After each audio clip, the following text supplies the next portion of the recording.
The modern man chasing greatness often overlooks the one thing that could actually make him whole: the ordinary.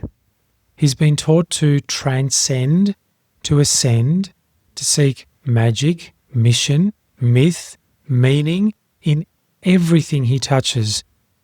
But the more he reaches for the stars, the more he grows resentful of the ground beneath him. Family feels too slow, quiet work feels irrelevant, stillness becomes threatening. Because in the mythology of modern becoming, a man must be extraordinary to matter, and if he's not, he's forgotten. This contempt is subtle. It hides behind ambition. It wraps itself in growth. It masquerades as devotion to the higher self. But beneath the language is a quiet rejection of the present moment, of intimacy, of rhythm, of repetition, of the sacred pulse of the everyday that once made men strong, clear, and whole. You can see it everywhere. In the man who loves his children but seeks transcendence on the mountaintop instead of presence on the floor. In the man who leaves his relationship because he outgrew her but hasn't outgrown his own inability to sit in discomfort without escape. In the man who devours teachings but can't hold a job, who speaks of service but avoids structure. This is not evolution, it's escapism. Justified, performative, but escapism nonetheless. The sovereign man does not reject the ordinary. He doesn't seek his purpose in stars or symbols. He doesn't run from the dishes, the dust, the soft request for attention from the child who just wants to be seen. He knows God lives here too, not just in revelation, but in rhythm, not just in ceremony, but in structure, not just in peak experiences, but in the quiet repetition of doing the same thing with greater and greater presence. Ordinary is not the enemy of growth. It's the proving ground for it. Anyone can feel spiritual after breathwork. Anyone can preach clarity from a stage. Anyone can access love in a curated moment of expansion.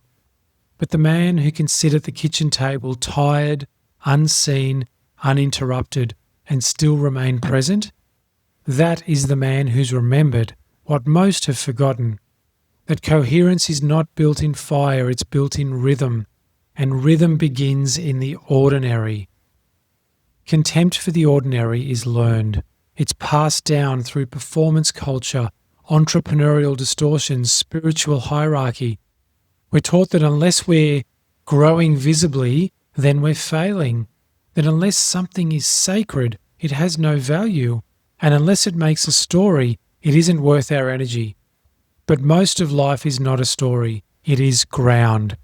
And the man who cannot root into ground will never build anything that lasts. You don't need to make your family a metaphor.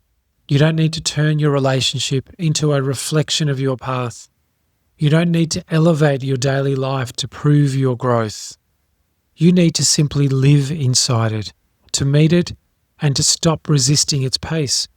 Because coherence isn't about how fast you evolve, it's about how deeply you can remain. When no one sees you, when no one applauds you, when nothing dramatic, mystical, or new is happening. When the same rhythm repeats for years and you don't collapse into rebellion, but deepen into refinement. That is mastery. That is embodiment. This is what the spiritual bypasser never learns. There was a time when wisdom was passed not through teachings but through repetition. Fathers taught sons through silence. Mothers transmitted coherence through routine. Sacredness was not something you found in ceremony. It was baked into the bread, woven into the clothes, spoken through tone, felt through rhythm. The men who become clear are not the ones who chased clarity. They're the ones who stayed.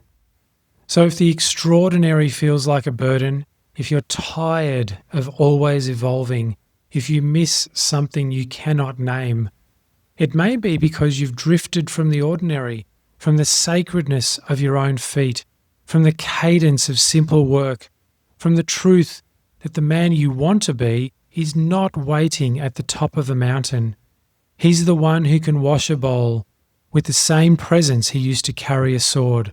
He's the one who can love quietly without needing his love to become a brand.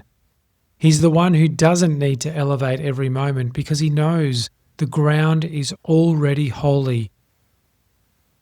You don't lose yourself in the ordinary.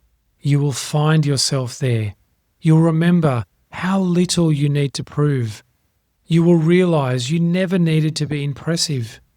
You'll feel the full weight of your presence without packaging it as embodiment. And in that moment, the game ends and life begins. Not in fire, not in flight, but in form. The sovereign man lives in rhythm. He's not in a hurry. He's not hungry for applause. He doesn't need the edge to stay awake. He's awake because he is here, in the moment, in the home, in the work that looks like nothing from the outside, but feels like everything from the inside. This is the return of the ordinary, not as something to tolerate, but as the very architecture of coherence. Welcome to The Architect Speaks.